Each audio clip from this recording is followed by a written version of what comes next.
Hello everyone, नमस्ते, कोन्निचिवा। के हजुरहरूलाई पनि जेएलपिटी एन्ट्री भन्ने बित्तिकै गाह्रो छ जस्तो लाग्छ? यदि गाह्रो जस्तो लाग्छ भने चिन्ता नगर्नुहोस्। हजारवटा इम्पोर्टेन्ट एन्ट्रीको भोक्याबुलरीहरूमा आज हामीले 10वटा भोक्याबुलरी एकदमै सजिलो तरिकाले विथ एक्जाम्पल सिक्नेछौँ है त।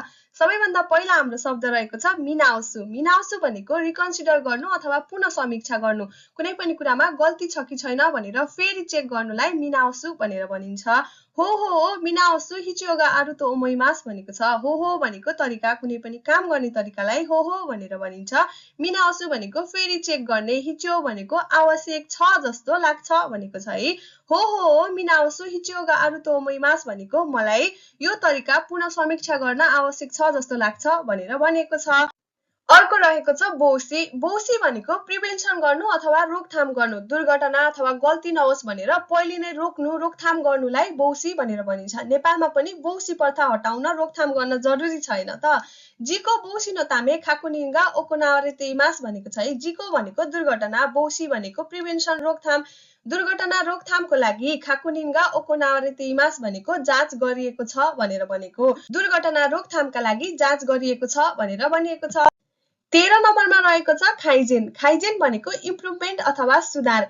साग्यो कौरिचुगा खाइजेन सारेमास्ता भनेको छ है। साग्यो भनेको काम, कौरिचु भनेको दक्षता, इफिसियन्सी, खाइजेन भनेको सुधार, सारेमास्ता भनेको गरियो अथवा भयो भन्ने अर्थ दिन्छ। साग्यो कौरिचुगा खाइजेन सारेमास्ता भन्नाले कामको दक्षता सुधार भयो भन्ने अर्थ दिन्छ। अर्को शब्द रहेको छ तासे। तासे भनेको अचिभमेन्ट अथवा प्राप्ति। हाम्रो सपनाहरू अथवा टार्गेटहरू, लक्ष्यहरू पूरा भयो भनेदेखि तासे भयो, प्राप्ति भयो भनेर भनिन्छ है। मोकुह्यो हो तासे सुरुतामे दोर्योकुसितेइमास भनेर भनेको छ है। मोकुह्यो भनेको लक्ष्य, तासे सुरुतामे भनेको प्राप्तिको लागि, आफ्नो लक्ष्य प्राप्तिको लागि, दोर्योकुसितेइमास भनेको प्रयास गर्दैछु, इफोर्ट गर्दैछु भनेर भनेको।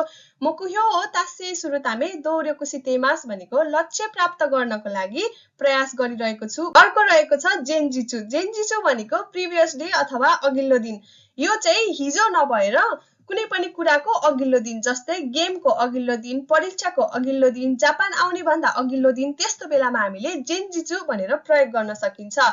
सिकेन न जेन्जिचु नि हायाकु नेमास्ता भनेर भनेको छ है। परीक्षाको अघिल्लो दिन छिटै सुते, दिमागलाई अलिकति रेस्ट होस् भनेर परीक्षाको जेन्जिचु नि हायाकु नेमास्ता हैन त।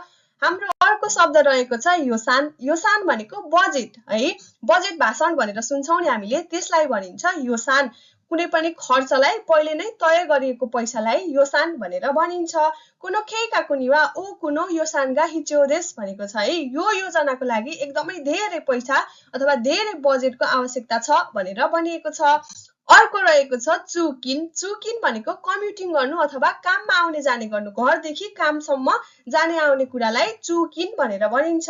माई आशा देन्स्यादे चुकिन सितेइमास भनेको छ है। प्रत्येक बिहान देन्स्याबाट, रेलबाट काममा आवत जावत गर्दैछु भन्ने यसको अर्थ हुन्छ। अर्को इम्पोर्टेन्ट शब्द रहेको छ तेइसुचु। तेइसुचु भनेको सबमिसन गर्नु अथवा पेश गर्नु। कागज पत्रहरू अथवा रिपोर्टहरू बुझाउने अथवा पेश गर्नेलाई तेइसुचु भनेर भनिन्छ।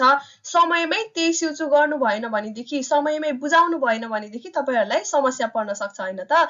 स्योरुई हो क्यो मादेनी तेइसुचु सितेकुदासाई भनेको छ है। स्योरुई भनेको कागजात, क्यो मादेनी तेइसुचु सितेकुदासाई भनेको आजसम्ममा पेश गर्नुहोस् भनेर अनुरोध गरेको छ। अर्को रहेको छ स्योकुबा। स्योकुबा भनेको काम गर्ने ठाउँ अथवा वर्क प्लेस। तपाईले जहाँ काम गर्नुहुन्छ त्यसलाई स्योकुबा भनेर भनिन्छ। स्योकुबा नो फुनिकिवा तोतेमो योइदेस भनेको छ है। स्योकुबा भनेको तपाईको काम गर्ने ठाउँ, फुनिकी भनेको त्यहाँको भाइब्स, इन्भाइरोमेन्ट एकदमै राम्रो छ भनेर भनेको छ। स्योकुबा नो फुनिकिवा तोतेमो योइदेस भनेको कार्यस्थलको वातावरण एकदमै राम्रो छ भनेर भनेको। तपाईको स्योकुबा एकदमै राम्रो छ भनेदेखि तपाईलाई काम पनि राम्रोसँग गर्न मन लाग्छ हैन त। र हाम्रो आजको अन्तिम शब्द रहेको छ मितोमेरु। मितोमेरु भनेको एडमिट गर्नु अथवा स्वीकार गर्नु। खारेवा जिबुन्न माचिगाई ओ मितोमेमास्ता भनेको छ। उसले आफ्नो गल्तीलाई स्वीकार गर्यो। कुनै पनि गल्ती अथवा तथ्यलाई स्वीकार गर्नु हो भनेर मान्नुलाई मितोमेरु भनेर भनिन्छ। आफ्नो गल्ती मितोमेरु गर्ने मान्छे नै एकदम असल अनि बुझ्ने हुन्छ हैन त। तपाईहरुलाई यदि यो भिडियो राम्रो लागेको छ भने मलाई फलो गर्न र कमेन्ट गर्न नबिर्सनु होला। म पार्ट 3 लिएर भोलि आउने छु। मातास्ता।